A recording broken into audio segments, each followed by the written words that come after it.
Good girls don't get the corner office. Have you heard about that book? Well, I've started reading it. Hello, everybody. I hope you're all having a good day wherever you are. So, good girls don't get the corner office. Why? Apparently, there's several things that women do that sabotage their careers. That is what is happening in the world. But I'm talking about kingdom work now. Let's see how that pertains to kingdom work.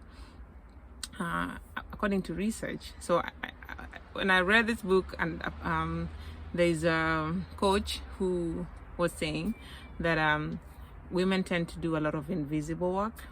So they do, okay, you're given a task, like 10 tasks, or let's say 5.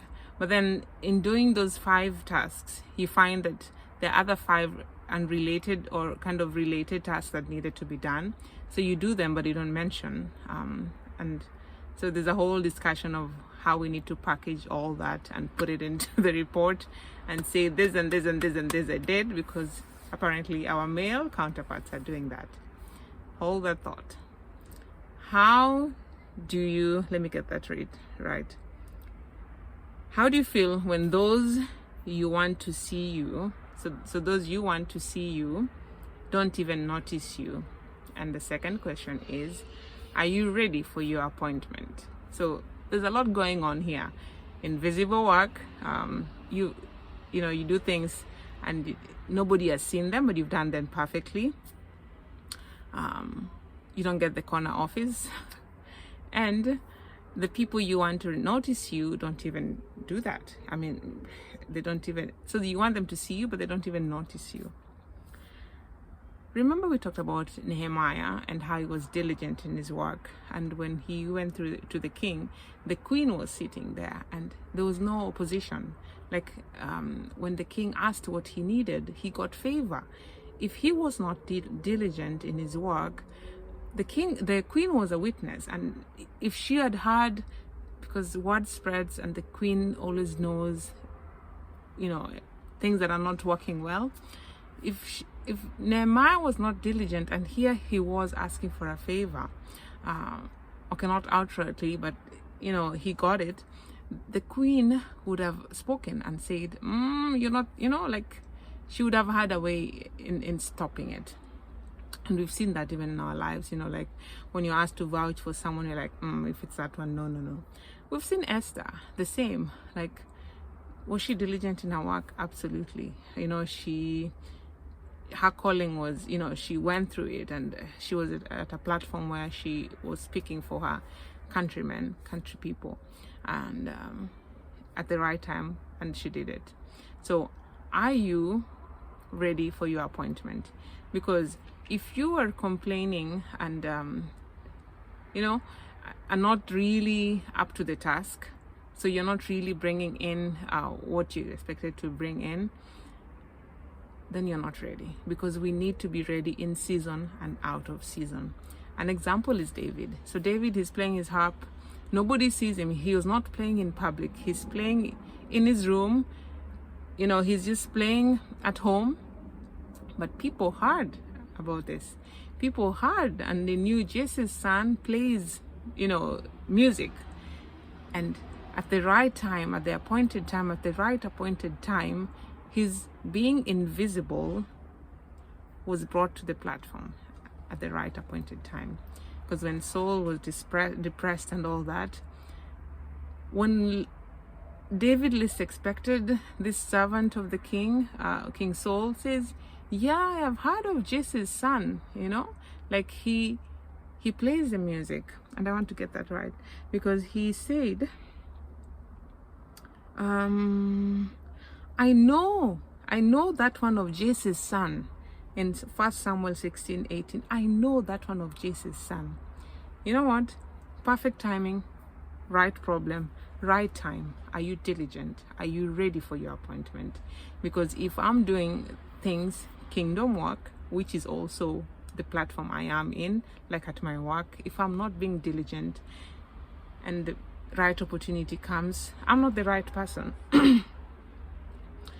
Will someone says, I know of Nelly, I know of this person, I know, you can put your name, I know of, because even the things you're doing that are invisible, there's someone who sees them. Especially, for I think in the corporate world, in the real life or our daily lives, they look invisible, but someone sees them. Someone really sees them. And for us in kingdom work, God sees them. And the person who it has blessed, like if you're the one who is sweeping the church early in the morning, nobody saw you. Absolutely, someone saw you. There's someone who saw you. They might have not said anything, but they saw you. And also Christ saw you. God sees you. And in Psalms, never seen a righteous man forsaken by God. There's nothing that is ever done and it goes in vain. It was just he rewards us, and we should not be doing it because we want to be rewarded, but we should be doing it because we've been blessed with gifts that are made for such a time like this. Like Esther said, like Mordecai told Esther, you've been made for such a time like this. Right time, right problem, right person. So God has someone that is logging in their memory to be used at a much later date. Like that servant, he might have had David playing long time ago, but at this moment when the king wanted someone to play music, it came like ding. Yes, there is that Jesse's son.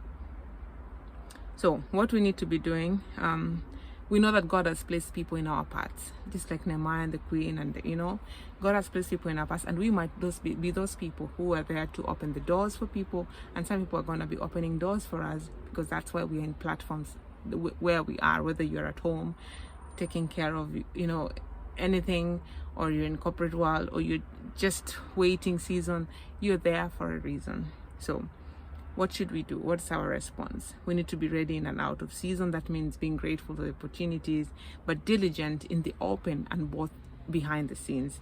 Because you might be thinking that's a behind the scene, but it's still a scene, right? It's behind, but it's still a scene. It's still a stage, and you might be thinking, oh, nobody's watching. But because, but that scene, that behind the scene, people are still watching. It's still a testimony. So you might be feeling like David, that nobody's seeing you, you're doing this thing for a long time, you're playing music in your alone most of the time, nobody's seeing it, and most of the days you might even complain of being alone and not be recognized of your invisible work. Just know that it's someone always watching. God is logging in the memories of people, and what a beauty is when you're diligent and when you're right, true to the gift God has given you in and out of season, in front of the screen and behind the scene, in private and in public, so that when the testimony comes, someone just easily says and mentions your name. So this is the waiting season, like David playing that music all alone. It gave him joy, but it was also like, nobody's seeing it. People could hear it, but he didn't see people enjoying it. So that's your waiting season. You're continuously doing something and putting effort in things that you don't see germinating yet, things that are not bringing fruits that are in your physical eyes. So this is the waiting season, because you have absolutely no idea what's happening under the roots. You have no idea, how close you might be to the breakthrough. But when the right time comes, the opportunity will be presented to you, like Esther, being given the permission to host, the king later on, and telling her what she wanted. And David going to Saul. It's a perfect time, perfect timing. That's what God always is waiting for. So keep doing what you're doing, be diligent in it, and someone is listening, someone is watching. Don't do it because someone is watching, but do it because you've been given that opportunity, and you've been given that platform, and you've been given that gift. It's you who has been given. So let's stop murmuring, let's be diligent. And remember that Proverbs says, we cannot be jealous of evil people that are prosperous. Sometimes you're like, oh, and that person is like, they are prosperous, and me, have been doing this thing in the righteous way, in the way that the right way, but it's not happening. No, keep at it,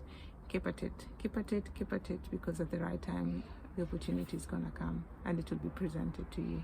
God bless you.